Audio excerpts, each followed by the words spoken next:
नमस्कार दोस्तों, biology with Sandeep Tandon YouTube education platform में आप सभी का हार्दिक स्वागत है।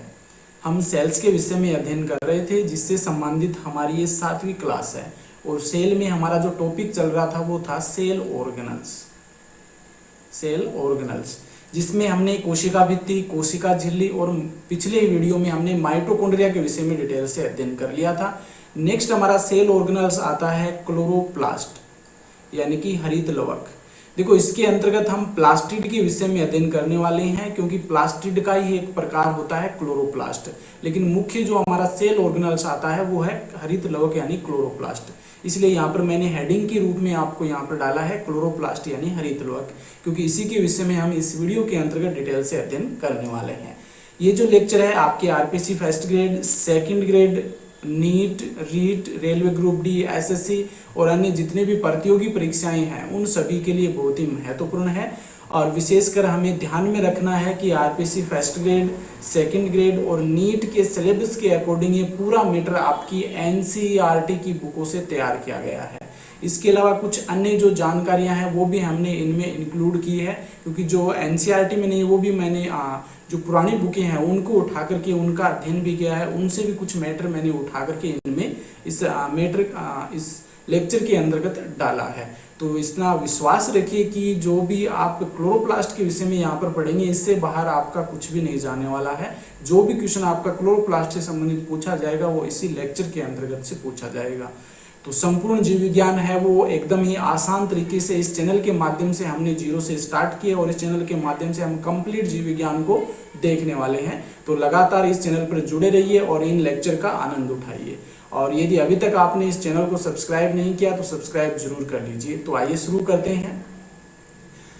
प्लास्टिड यानी कि लवक दोहरी झिल्ली युक्त कोशिकांग होता है। तो सबसे पहले तो हमें यह पता होना चाहिए कि प्लास्टिड किस प्रकार का कोशिकांग होता है। ये दोहरी झिल्ली युक्त कोशिकांग होता है। मैंने पिछले वीडियो में भी बताया था कि दो इस प्रकार के सेल ऑर्गेनल्स होते हैं, एक तो माइटोकॉन्ड्रिया और एक हरित लवक बोल दो या फिर क्लोरोप्लास्टिड बोल दो। ये दोहरी झिल्ली युक्त कोशिकांग होते हैं। खोज व नामकरण, इसकी खोज वो किसके द्वारा की गई थी? तो अर्नेस्ट हैकल, हैकल के द्वारा 1866 ईस्वी में। देखो, कुछ बुक में ये 1865 भी दे रखा, तो इसमें कंफ्यूज नहीं होना। अगर 65 मिलेगा तो 66 नहीं मिलेगा, 66 मिलेगा तो 65 नहीं मिलेगा। तो इसकी खोज, प्लास्टिड की खोज है वो हैकल के द्वारा की गई थी 1866 में। कई बार ये क्वेश्चन पूछा जा चुका है। उपस्थिति यानी किसमें पाया जाता है? तो केवल पादप कोशिकाओं में देखने को मिलता है। सामान्यतः हम बात करें तो प्लास्टिड जो है केवल पादप कोशिकाओं में पाया जाता है, लेकिन अपवाद स्वरूप जो युग्लिना होता है ये एक प्रकार का जंतु होता है और इसमें प्लास्टिड पाया जाता है। क्योंकि युग्लिना जो होता है इसे हम पादप व जंतु की योजक कड़ी कहा जाता है, क्योंकि ये पादपों के समान भी पोषण करते हैं और जंतुओं के समान भी पोषण करते हैं। इसी कारण इसे पादप एवं जंतु जगत की योजक कड़ी कहा जाता है। ये क्वेश्चन कई बार पूछा जा चुका है। तो प्लास्टिड है ये युग्लिना नामक जंतु में पाया जाता है। लवक पादप कोशिका का सबसे बड़ा कोशिकांग होता है। देखो, हम आगे क्लोरोप्लास्ट की बात करेंगे। क्लोरोप्लास्ट की बात करेंगे, या तो क्लोरोप्लास्ट या प्लास्टिड मिल जाए तो ये हमारी पादप कोशिका जो होती है, या फिर सामान्यतः हम कोशिका की बात करें तो उसमें सबसे बड़ा कोशिकांग होता है। लवक होते हैं ये 3 प्रकार के होते हैं। कौन कौन से हैं और ये प्रकार भी किसके आधार पर हैं? ये वर्णक की उपस्थिति के आधार पर है। वर्णकों की उपस्थिति के आधार पर ये 3 प्रकार के होते हैं। पहला ल्यूकोप्लास्ट यानी कि अवर्णीय लवक, दूसरा है क्रोमोप्लास्ट यानी कि वर्णीय लवक, और तीसरा है क्लोरोप्लास्ट यानी हरित लवक। तो ल्यूकोप्लास्ट अवर्णीय लवक जो होता है इसके नाम से पता चल रहा है कि अवर्णीय यानी कि वर्णकहीन, जिसमें वर्णक नहीं पाए जाते हैं वो क्या कहलाता है?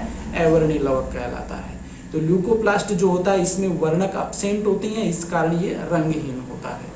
और इसका मुख्य कार्य क्या होता है? भोज्य पदार्थों का संचय करना इसका मुख्य कार्य होता है ल्यूकोप्लास्ट का। और इसके आगे हम जो प्रकार हैं वो देखेंगे, क्योंकि इसी भोज्य पदार्थ के संचय के आधार पर ये 3 प्रकार के होते हैं। नेक्स्ट हम बात करते हैं क्रोमोप्लास्ट यानी कि वर्णीय लवक।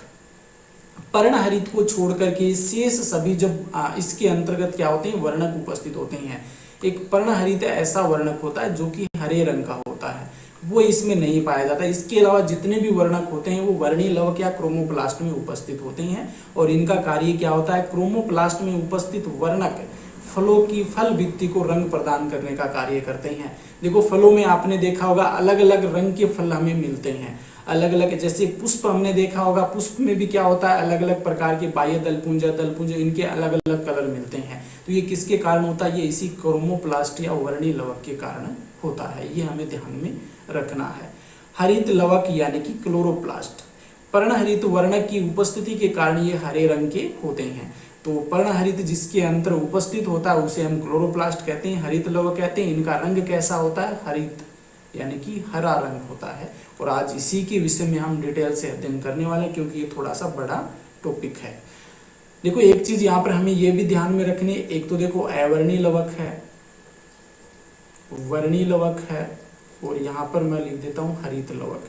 ये आपस में चेंज हो सकते हैं, यानी अवर्णीय लवक हरित लवक में बदल सकता है, हरित लवक अवर्णीय में बदल सकता है और ये वर्णीय लवक में भी बदल सकते हैं। किस प्रकार से होता है, देखो एक एग्जाम्पल यहाँ पर आपको मैं दे देता हूँ। जैसे आपने मिर्ची देखी होगी, जब कच्ची मिर्ची को देखते हैं तो उसका रंग हरा होता है, लेकिन जब ये मिर्ची पक जाती है तो इसका रंग कैसा हो जाता है, लाल हो जाता है।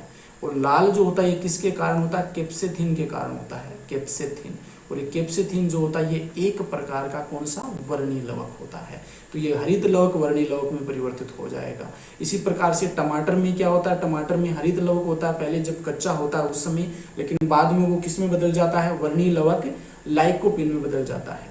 तो इस प्रकार से हमें ध्यान में रखना कि आपस में एक्सचेंजेबल भी होते हैं, चेंज भी हो सकते हैं।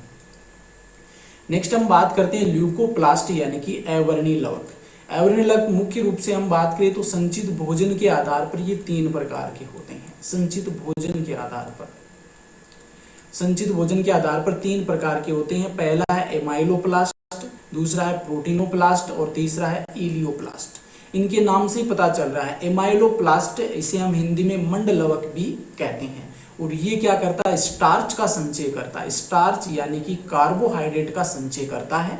और मुख्य रूप से इसके उदाहरण की बात करें तो आलू में इस प्रकार का लवक पाया जाता है, एमाइलोप्लास्ट लवक वो आलू में पाया जाता है। इसके और भी एग्जाम्पल देख सकते हैं, जैसे अरबी हो गया, आलू हो गया, इसमें पाया जाता है। दूसरा आता है प्रोटीनोप्लास्ट यानी एलुरोप्लास्ट। इसके नाम से पता चल रहा है कि इसमें किसका संचय होता होगा, प्रोटीन का। तो प्रोटीन का संचय करने वाला जो लवक होता है उसे हम प्रोटीनोप्लास्ट या एलुरोप्लास्ट कहते हैं। और ये दालों के बीज पत्र में पाए जाते हैं। जितने भी लेग्यूमिनेसी कुल के पादप होते हैं जिनकी हम दाल बनाते हैं, जैसे मूंग है, चना है, मसूर है, तो इनकी दालों के जो बीज पत्र होते हैं उन बीज पत्र में प्रोटीनोप्लास्ट यानी कि प्रोटीन का संचय होता है, प्रोटीनोप्लास्ट लवक पाया जाता है।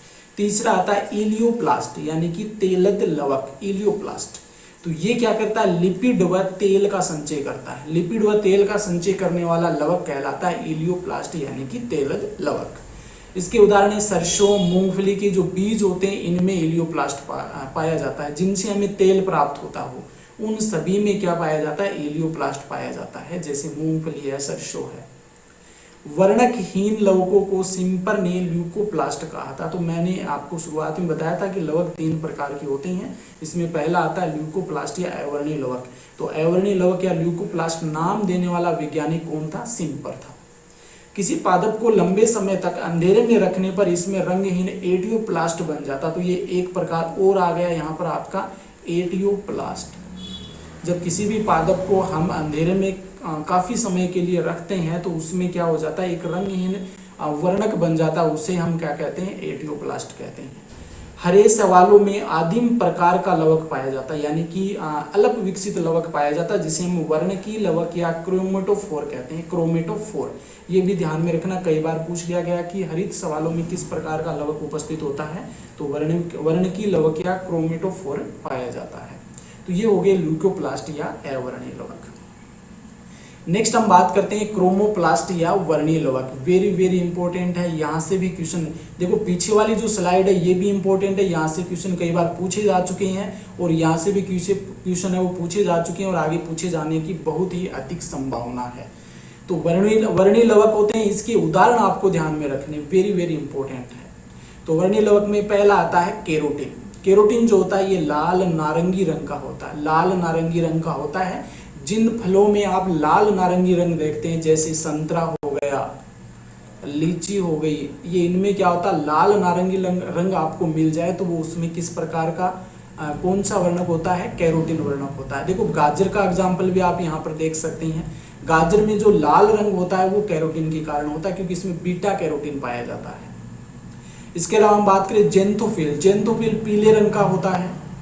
लाइकोपिन जो होता है, ये टमाटर का जो लाल रंग होता है वो इसी के कारण होता है। टमाटर की हम बात करें, पहले क्या होते हैं, ग्रीन कलर के होते हैं जब कच्चे होते हैं उस समय, और फिर ये रेड कलर में बदल जाता है, तो इसमें लाइकोपिन का निर्माण हो जाता है। तो टमाटर का लाल रंग किसके कारण होता है, लाइकोपिन के कारण होता है। एंथोसाइनिन, एंथोसाइनिन जो होता है गाजर का लाल और बैंगनी रंग किसके कारण होता है, एंथोसाइनिन वर्णक के कारण होता है। केप्सेथिन, ये मैंने आपको पहले ही बताया, केप्सेथिन जो होता है ये मिर्ची का लाल रंग जो होता है ये केप्सेथिन वर्णक के कारण होता है। और एक चीज ध्यान में रखनी है, मिर्ची का जो तीखापन होता है वो केप्सेसिन के कारण होता है, केप्सेसिन। तो ये कुछ उदाहरण है, इनके ध्यान में रखने, क्योंकि यहाँ से क्वेश्चन बनने की बहुत ही अधिक संभावना है। कैरोटीन लाल नारंगी रंग का, जेंथोफिल पीले रंग का, लाइकोपिन टमाटर का लाल रंग, एंथोसाइनिन गाजर का लाल बैंगनी रंग, और केप्सेथिन जो होता है मिर्ची का लाल रंग केप्सेथिन के कारण होता है, जबकि मिर्ची का तीखापन होता है वो केप्सेसिन के कारण होता है। वेरी वेरी इंपॉर्टेंट है, ये पूछे जा चुके हैं और आगे पूछे जा सकते हैं। एक बार यहाँ पर देखो, जो हमारे प्लास्टिड होते हैं ये किस प्रकार से इनका निर्माण होता है, किस प्रकार से आपस में चेंजेबल होते हैं, वो एक बार इस चित्र के द्वारा समझ लेते हैं। देखो प्लास्टिड बनने से पहले जो संरचना बनती है उसे हम प्रोप्लास्टिड कहते हैं। इस प्रोप्लास्टिड से क्लोरोप्लास्ट बन जाता है, इडियोप्लास्ट बन जाता है, एमाइलोप्लास्ट बन जाता है, और इलियोप्लास्ट भी इसी से बनता है, क्रोमोप्लास्ट भी इसी से बनता है। और एक और यहाँ पर लिख देता हूँ मैं, जिसे हम इलियोप्लास्ट हो गया, एमाइलोप्लास्ट हो गया, एक प्रोटीनोप्लास्ट और लिख देता हूँ, प्रोटीनोप्लास्ट। अब देखो इडियोप्लास्ट होता है, तो इसकी मैंने आपको बताया जब लंबे समय तक किसी पादप को हम अंधेरे में रखते हैं तो उसमें इडियोप्लास्ट बन जाता है, तो ये क्लोरोफिल इसमें बदल जाता है इडियोप्लास्ट में। इलियोप्लास्ट ये हो गया जो रंगहीन होता है, जैसे एग्जाम्पल के लिए हमने आलू की बात की थी, जबकि प्रोटीनोप्लास्ट की आलू तो इसमें पाया जाता है एमाइलोप्लास्ट में, इसमें स्टार्च का संचय होता है, स्टार्च का संचय करने वाला एमाइलोप्लास्ट, और ये रंगीन होता है, लेकिन इसमें संचय किसका होता है, लिपिड व तेल का होता है, जैसे सरसों वगैरह जितने भी हैं उनके बीज में। प्रोटीनोप्लास्ट की हमने बात की थी, जितने भी दाल होती हैं उन दालों में प्रोटीनोप्लास्ट पाया जाता है। क्रोमोप्लास्ट तो इनमें बहुत सारे वर्णक होते हैं, जिसमें कैरोटीन है, जेंथोफिल है, लाइकोपिन है, केप्सेथिन है, ये सभी वर्णक क्रोमोप्लास्ट के अंतर्गत पाए जाते हैं।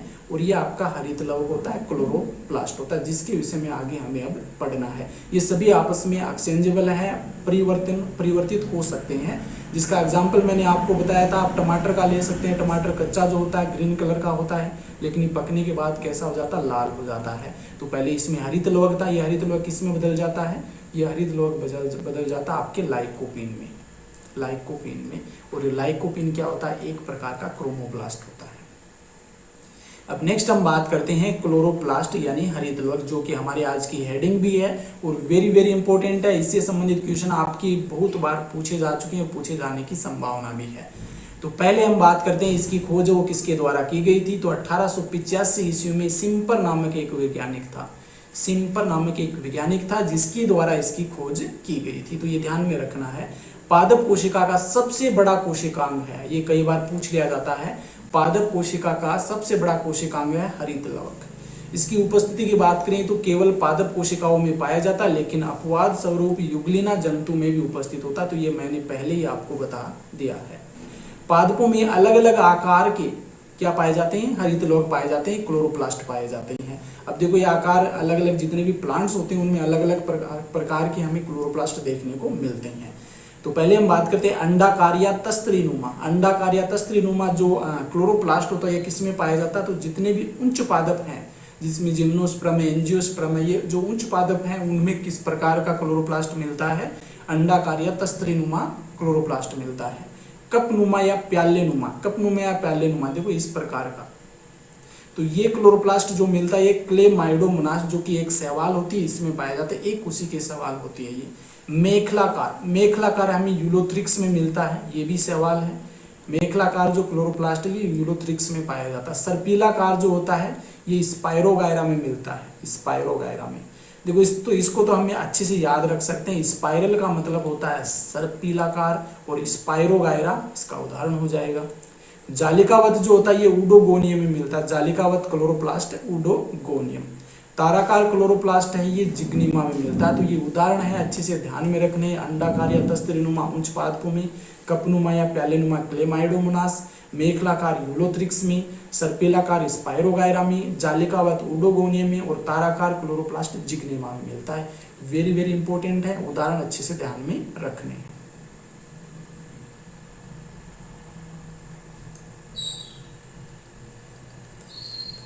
नेक्स्ट हम बात करते हैं, देखो हरित लवक जो होता है इसकी संरचना किस प्रकार की होती है, इसकी संरचना किस प्रकार की होती है।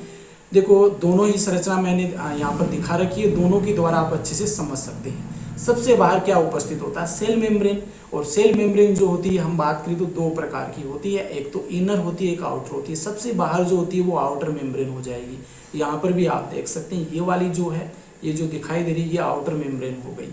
और इसके बाद में ये वाली जो यहाँ पर दिखाई गई है इसमें ये वाली ये इनर मेम्ब्रेन हो जाएगी। इसमें भी देखो कहाँ पर लिखा हुआ, यहाँ पे लिखा हुआ है इनर मेम्ब्रेन। इस मेम्ब्रेन के अंदर जो अर्धतरल पदार्थ मिलता है उसको हम स्ट्रोमा कहते हैं। देखो इसमें भी आपको यहाँ मिल जाएगा, जितना भी इसमें पदार्थ आपको दिखाई दे रहा है जो मिलता है, जिसमें डीएनए, आरएनए, लवण हो जाएंगे, इसके अलावा कुछ खाद्य पदार्थ हो जाएंगे, एंजाइम हो जाएंगे, ये सभी क्या होते हैं, स्ट्रोमा के अंतर्गत आते हैं। इस स्ट्रोमा की हम बात करें, एक चीज़ और यहाँ पर समझ लीजिए कि इनर मेम्ब्रेन और जो आउटर मेम्ब्रेन है इसके बीच में कुछ स्पेस पाया जाता है। ये देखो यहाँ पर दिखाया गया है, इसे हम कहते हैं इंटर मेम्ब्रेन स्पेस या पेरी माइटोकॉन्ड्रियल स्पेस भी इसे कहा जाता है। अब देखो जो स्ट्रोमा होता है, इस स्ट्रोमा में बहुत सारी, जिस प्रकार से हमने सिक्के ऊपर से नीचे रखते हैं उसी प्रकार सिक्कों के ढेर के समान कुछ संरचनाएं दिखाई देती हैं। कुछ संरचनाओं को हम कहते हैं ग्रेनम। उन संरचनाओं क्या कहते हैं, ग्रेनम कहते हैं। यानी कि इस प्रकार से बहुत सारे सिक्के जिस प्रकार से एक के ऊपर एक रखते हैं उसी प्रकार से एक संरचना हमें दिखाई दे रही है, उन संरचना को ग्रेनम कहते हैं। जबकि इनकी संख्या एक से अधिक होती है, इस कारण इस हम ग्रेना कहते हैं। एक वचन यहाँ पर हो जाएगा, एकल को हम ग्रेनम कहते हैं और जब बहुवचन होगा तो ग्रेना कहलाएगा। और ये ग्रेना के अंदर जो सिक्के जैसी संरचना आपको ये नजर आ रही है, जैसे हम एक को उठाकर बाहर निकालते हैं तो इस प्रकार की संरचना हमें नजर आ रही है। इस एक को हम क्या कहते हैं, थाइलेकोइड कहते हैं। देखो यहाँ पे भी मिल जाएगा थाइलेकोइड। तो थाइलेकोइड होती है, ये क्या होती है, ग्रेनम की एक झिल्लीनुमा संरचना होती है। बहुत सारे थाइलेकोइड मिलकर के ग्रेनम बनाती है और ग्रेनम मिलकर के ग्रेना बनाता है। और ये आपस में देखो यहाँ पर एक ग्रेना ये हो गया, एक ग्रेनम ये हो गया, ये दो ग्रेना हो गई। ये आपस में किसके द्वारा जुड़े होते हैं, तो ये स्ट्रोमा लेमेले के द्वारा जुड़े होते हैं। स्ट्रोमा लेमेले के द्वारा ये आपस में जुड़े होते हैं। ये संरचना होती है आपके हरित लवक की, क्लोरोप्लास्ट की। नेक्स्ट हम बात करते हैं हरित लवक का संगठन या किससे बना होता है हरित लवक, इसकी बात कर लेते हैं। तो प्रोटीन इसमें होता है 40 से 50%, फोस्फोलिपिड होता है 23 से 25%, डीएनए होता है 0 से 0.3%, आरएनए होता है 4%, क्लोरोफिल इसमें पाया जाता है 6 से 10%। क्लोरोफिल इसमें क्वांटासोम में मिलता है। आगे हम बात करें क्वांटासोम क्या होता है। क्लोरोफिल जो होता है ये क्वांटासोम में पाया जाता है, 6 से 10% होता है। कैरोटिनोइड्स होता है ये 2% होता है। ये सभी आपको ध्यान में रखने हैं। प्रोटीन 40 से 50%, फोस्फोलिपिड 23 से 25%, डीएनए 0.3%, आरएनए 4%, क्लोरोफिल 6 से 10% और कैरोटिनोइड 2% होता है। ये इसका संगठन होता है हरित लवक का। इसके अलावा इसमें एंजाइम भी पाए जाते हैं, आगे हम बात करेंगे। इसके एंजाइम भी होते हैं, लवण भी होते हैं, आयन भी होते हैं, ये सभी इसमें इनके साथ में पाए जाते हैं। लेकिन मुख्य जो घटक होते हैं वो ये होते हैं। आमाप की बात करें तो औसत लंबाई इसकी 4 से 10 माइक्रोमीटर होती है। ये हो गया आपका हरित लवक। तो इसकी जो लंबाई होगी ये 4 से 10 माइक्रोमीटर हो जाएगी, जबकि इसकी चौड़ाई होती है 2 से 4 माइक्रोमीटर होती है। अब बात करते हैं हरित लवक के अंदर दोहरी झिल्ली पाई जाती है। झिल्ली के अंदर पाया जाता है स्ट्रोमा। मध्य का जो अर्धतरल पदार्थ होता है, अर्धतरल जो मध्य का पदार्थ होता है उसे हम स्ट्रोमा कहते हैं। हरित लवक दोहरी झिल्ली से घिरा हुआ कोशिकांग है जिसकी झिल्लियों का संगठन प्लाज्मा कला के समान होता है। तो हरित लवक दोहरी झिल्ली युक्त कोशिकांग होता है, इसकी झिल्ली का संगठन देखिए तो प्लाज्मा कला जो होती है, सेल मेम्ब्रेन जो होती है उसी के समान होता है। यानी कि ये लाइपोप्रोटीन से बनी होती है, लाइपोप्रोटीन से बनी होती है। दोनों झिल्लियों के मध्य का अवकाश है वो पेरीप्लास्टिडियल अवकाश कहलाता है। मैंने वहां पर शायद आपको थोड़ा सा कंफ्यूजन में बता दिया होगा, लेकिन यहाँ पे आप अच्छे से ध्यान में रखना कि दोनों झिल्लियों के मध्य जो अवकाश मिलता है उसे पेरीप्लास्टिडियल अवकाश कहते हैं। माइटोकॉन्ड्रिया में क्या कहते हैं, इसी अवकाश को माइटोकॉन्ड्रिया में पेरी माइटोकॉन्ड्रियल अवकाश कहते हैं, जबकि हरित लोक में इसे पेरीप्लास्टिडियल अवकाश कहा जाता है। भीतरी झिल्ली के मध्य उपस्थित जो तरल पदार्थ है उसे पीठिका या स्ट्रोमा कहते हैं। यानी कि जो भीतरी झिल्ली होती है इसके मध्य जितना भी तरल पदार्थ पाया जाता है उसे पीठिका या स्ट्रोमा कहते हैं। देखो इस संरचना में देख सकते हैं आपको, ये बाहर ये झिल्ली हो गई, इसके अंदर ये जितना भी आपको मटेरियल दिखाई दे रहा है ये पूरा क्या कहलाएगा, स्ट्रोमा कहलाएगा, स्ट्रोमा। क्लोरोप्लास्ट के स्ट्रोमा में 70S ribosome, double standard DNA, protein, lipid, enzyme में रूबिस्को, मुख्य रूप से हम बात करें रूबिस्को, इसके अलावा और भी एंजाइम होते हैं। वर्णक, आयन के अंदर हम बात करें तो लोहा जो आयरन होता है वो, जिंक, मैग्नीशियम, कॉपर, ये इसमें सूक्ष्म मात्रा में यहाँ पर पाए जाते हैं। तो ध्यान में रखना है 70S राइबोसोम होता है, डबल स्टैंडर्ड डीएनए होता है, प्रोटीन, लिपिड, एंजाइम जिसमें रूबिस्को, वर्णक हो जाएंगी, आयन जिसमें आयरन, जिंक, मैग्नीशियम, कॉपर, ये सभी इसमें पाए जाते हैं। एक बार देखो इस संरचना से थोड़ा सा यहाँ पर समझ सकते हैं। ये मैंने आपको बता दी, ये स्ट्रोमा कहलाता है। इसी स्ट्रोमा में क्या होता है, देखो इसमें ड्रॉप्स ऑफ लिपिड पाया जाता है। क्लोरोप्लास्टिडियल क्या होता है, डीएनए होता है, ये डीएनए यहाँ पर मैंने बता दिया। स्टार्च यहाँ पर मिलता है, स्टार्च के ग्रेन्यूल्स हो गए। राइबोसोम पाया जाता है। इसके अलावा थाइलेकोइड वो भी इसी स्ट्रोमा में पाए जाते हैं। थाइलेकोइड बहुत सारे व्यवस्थित होकर ग्रेनम बनाती है, ग्रेनम मिलकर के ग्रेना बनाते हैं। ये इनर मेम्ब्रेन, यहाँ पर आउटर मेम्ब्रेन, ये इनर मेम्ब्रेन स्पेस हो गया। तो ये इसमें बहुत सारे पदार्थ होते हैं जिनकी हमने यहाँ पर बात कर ली। जो एंजाइम होता है रूबिस्को, इसके बारे में बहुत बार एग्जाम में पूछा जा चुका, आगे पूछा जा सकता है, इसलिए इसको थोड़ा सा अच्छे से ध्यान में रखना। इसकी फुल फॉर्म ध्यान में रखनी है और एक ही इंपॉर्टेंट बात है वो भी आपको ध्यान में रखनी, क्योंकि यहाँ से क्वेश्चन पूछा जा सकता है। इसकी फुल फॉर्म हो जाएगी राइबोलोज biphosphate carboxylase oxygenase. राइबोलोज biphosphate carboxylase oxygenase इसका फुल फॉर्म हो जाएगी। और इसके लिए हमें ध्यान में रखना कि पृथ्वी पर सबसे अधिक मात्रा में पाए जाने वाली प्रोटीन है, या इसे हम एंजाइम भी कह सकते हैं।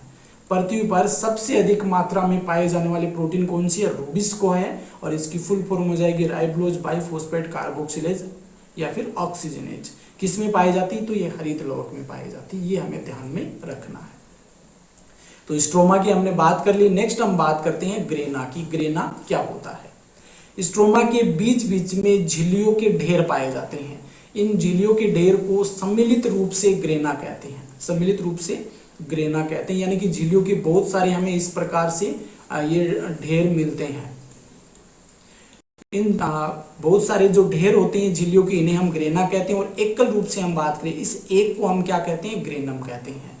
तो ये हमें ध्यान में रखना है कि स्ट्रोमा के अंदर बहुत सारे झिल्लियों के ढेर मिलते हैं जिन्हें ग्रेना कहते हैं, और एकल रूप से उन्हें ग्रेनम कहते हैं।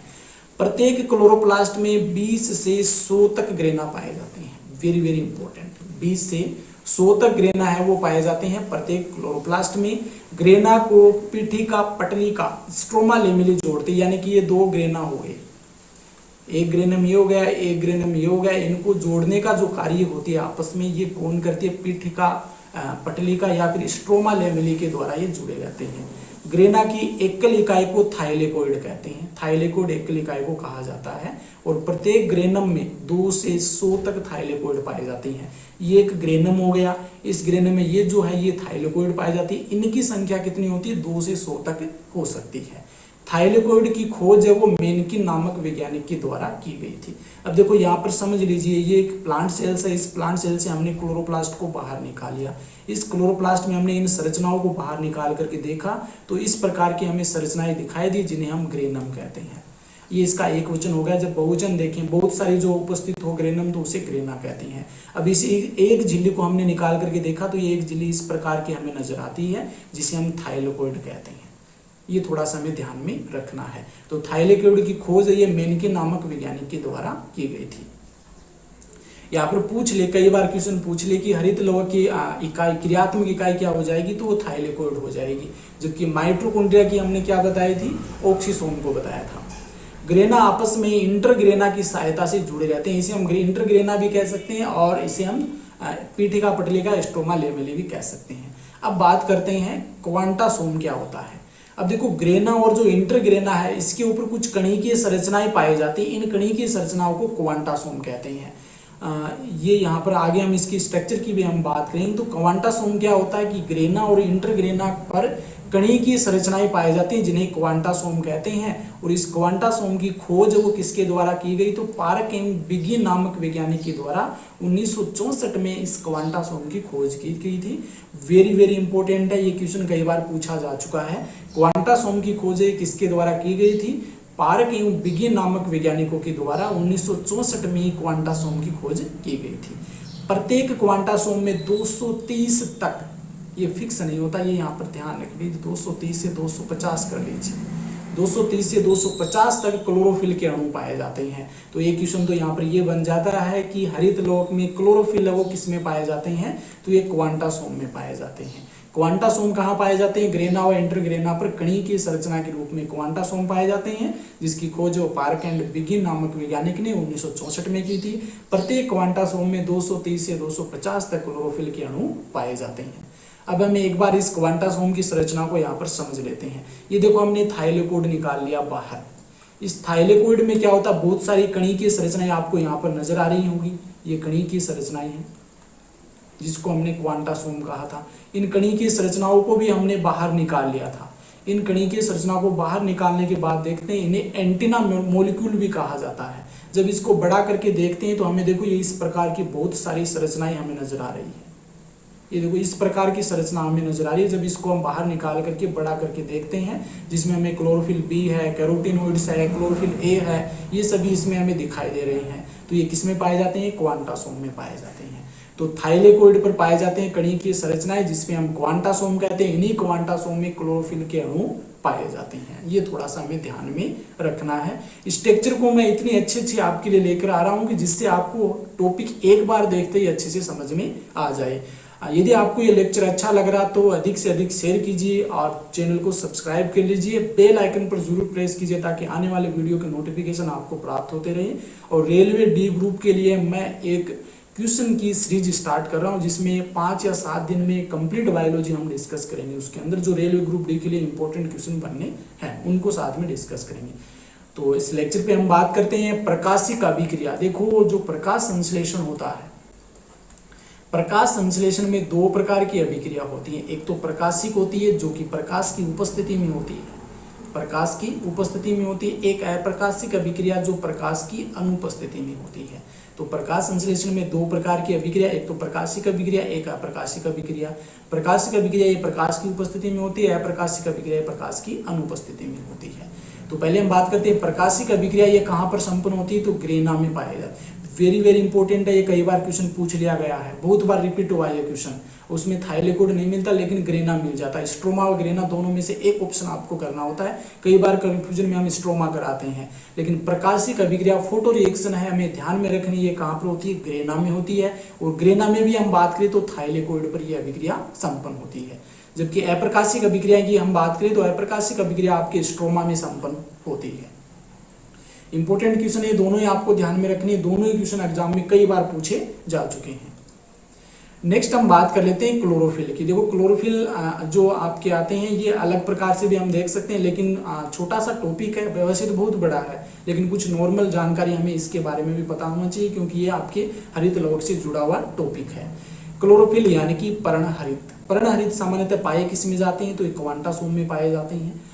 ट्रेट्रा पाइलोरिक मैग्नीशियम पोरफायरिन वर्णक होता है। ट्रेट्रा पाइलोरिक मैग्नीशियम पोरफायरिन वर्णक होता है। देखो इसकी संरचना इस प्रकार से होती है, इस कारण इसका नाम भी इसी प्रकार का है, ट्रेट्रा पाइलोरिक मैग्नीशियम पोरफायरिन वर्णक। क्लोरोफिल के केंद्र में मैग्नीशियम धातु पाई जाती है। यहाँ पर आप देख सकते हैं ये मैग्नीशियम धातु है, क्लोरोफिल के केंद्र में पाई जाती है।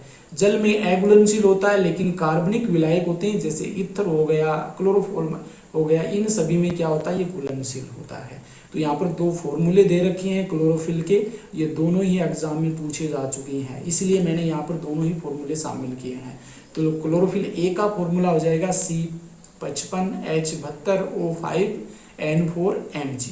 C55H72O5N4Mg, 2 बार लिखेंगे ना, 2 या 3 बार, तो आपको ये अच्छे से याद हो जाएंगी। क्लोरोफिल बी का हो जाएगा C55H70O6N4Mg, C55H70O6N4Mg। दोनों देखो कुछ ज्यादा डिफरेंट नहीं है, H यहाँ पर कम हो जाते हैं, 2 कम हो जाएंगे तो आपका ऑक्सीजन 1 यहाँ पर बढ़ जाएगा। ये थोड़ा सा ध्यान में, ये इसमें डिफरेंट होता है, वो पूरा का पूरा सेम है। दोनों ही फॉर्मूले आपको अच्छे से ध्यान में रखने हैं। क्लोरोफिल के अणु में ये तो आपकी क्लोरोफिल की क्या हो जाएगी, पूंछीय भाग हो जाएगा, पूंछीय भाग, और ये आपका हेड वाला भाग हो जाएगा इससे, जिसमें आपको यहाँ पर मैग्नीशियम नजर आ रहा है जो 4 नाइट्रोजन के अणु से घिरा हुआ होता है। यहाँ पर H आप काउंट करेंगे तो 72 मिलेंगे आपको, ऑक्सीजन आपको 5 मिल जाएंगी, 1 2 3 4, ये 5 ऑक्सीजन यहाँ पर मिल जाएंगी, और Mg बीच में आ गया। इस प्रकार से फॉर्मूला भी थोड़ा सा आपको अच्छे से ध्यान में रखना है। ये आपका हो गया क्लोरोफिल का अणु। नेक्स्ट हम बात करते हैं कार्य क्या होते हैं आपके हरित लवक के। हरित लवक के कौन कौन से कार्य होते हैं, कुछ तो हमने यहाँ पर डिस्कस कर लिया और कुछ और कर लेते हैं। हरित लवक का सबसे महत्वपूर्ण कार्य होता है प्रकाश संश्लेषण द्वारा भोजन का निर्माण करना, यानी प्रकाश संश्लेषण की जो क्रिया होती है वो क्रिया किसमें संपन्न होती है, हरित लवक में संपन्न होती है। देखो प्रकाश संश्लेषण की क्रिया में CO2 कार्बन डाइऑक्साइड और H2O वाटर का उपयोग किया जाता है, और ये किसकी उपस्थिति में होती है, प्रकाश की उपस्थिति में आपकी पत्ती के अंदर होती है। पत्ती में हरित लवक होता है, पत्ती का रंग हरा होता है, इसी हरित लवक के कारण होता है। तो आपकी जो लीफ होती है, पत्ती होती है, उसमें हरित लवक पाया जाता है, उसी में ये क्रिया संपन्न होती है। किसकी उपस्थिति में, प्रकाश की उपस्थिति में, जिसमें कार्बन डाइऑक्साइड H2O का उपयोग किया जाता है, और इससे किसका निर्माण कर लिया जाता है, ग्लूकोज का, कार्बोहाइड्रेट का निर्माण कर लिया जाता है, कार्बोहाइड्रेट का, और साथ में ऑक्सीजन रिलीज होती है। ये प्रकाश संश्लेषण की क्रिया होती है जिससे भोजन का निर्माण होता है, और ये ऑक्सीजन आपकी किस में चली जाती है, वायुमंडल में चली जाती है, जिसको हम ग्रहण करते हैं सामान्यतः। इसके अलावा हम बात करें जल के अणु के अपघटन से ऑक्सीजन का निष्कासन कर वातावरण को शुद्ध करते हैं, यानी कि जल का अणु, देखो ये रहा जल का अणु, इसका विघटन होता है इसी हरित लवक के अंदर, और इसके विघटन से ऑक्सीजन बनती है, और ये ऑक्सीजन हमारे वातावरण में चली जाती है, जिससे हमारा वातावरण शुद्ध बना रहता है। हमें ऑक्सीजन चाहिए श्वसन के लिए, तो ये ऑक्सीजन उपलब्ध हो जाती है। प्रकाशीय शोषण में भाग लेता है, तो हरित लवक जो होता है ये प्रकाशीय शोषण में भी भाग लेता है। मैंने पिछले वीडियो में बताया था कि प्रकाशीय शोषण में एक तो माइटोकॉन्ड्रिया भाग लेता है, एक हरित लवक भाग लेता है, और एक आपका होता है परऑक्सीसोम। परऑक्सीसोम ये भी जो फोटो रेस्पायरेशन होता है, प्रकाशीय शोषण, उसमें भाग लेता है। ये हो गया आपके हरित लवक के कार्य। एक इम्पोर्टेंट बात हो रही है यहाँ पर, जो मैं आपको यहाँ पर बता देता हूँ। हरित लवक में भी जैसे माइटोकॉन्ड्रिया में होता है, उसी प्रकार से हरित लवक में भी डीएनए, खुद का डीएनए व आरएनए पाया जाता है। इस कारण से ये अपने लिए जो आवश्यक प्रोटीन होती हैं उनका संश्लेषण कर सकता है, यानी हरित लवक में खुद का डीएनए भी होता है, खुद का आरएनए भी होता है। इस कारण ये खुद के लिए जो आवश्यक प्रोटीन होती हैं उनका संश्लेषण भी खुद ही कर लेता है। इस कारण इसे भी हम क्या कहते हैं, अर्ध स्वायत्त शासी कोशिकांग या सेमी ऑटोनोमस ऑर्गन कहते हैं। 2 कोशिकांग हमने पढ़े हैं, एक तो माइटोकॉन्ड्रिया और एक हरित लवक, दोनों ही क्या कहलाते हैं, अर्ध स्वायत्त शासी कोशिकांग या सेमी ऑटोनोमस ऑर्गन कहलाते हैं। तो आज इस वीडियो के अंतर्गत हमने हरित लवक के विषय में डिटेल से अध्ययन कर लिया है। विश्वास रखिए कि जितने भी बड़े बड़े कोचिंग में आपको पढ़ाया जाता है उसमें इतना मैटर आपको किसी भी लेक्चर में किसी भी टीचर ने आपको नहीं बताया होगा, लेकिन आप तुलना कर सकते हैं दोनों की। उस लेक्चर को भी देखिए और मेरा लेक्चर भी देखिए, आपको डिफरेंट है वो आपको अच्छे से जरूर मिल जाएगा। इतना बड़ा डिजिटल बोर्ड तो नहीं है, लेकिन जो हमारे पास है साधन उपलब्ध है उससे मैं आपको अच्छी से अच्छी सामग्री है वो उपलब्ध करवा रहा हूँ। यदि आपको वीडियो अच्छा लगा तो वीडियो को अधिक से अधिक शेयर कीजिए। चैनल को यदि अभी तक आपने सब्सक्राइब नहीं किया तो सब्सक्राइब जरूर कर लीजिए। बेल आइकन पर जरूर प्रेस कीजिए ताकि आने वाले वीडियो के नोटिफिकेशन है वो आप तक पहुंच सके। आज के लिए इतना ही।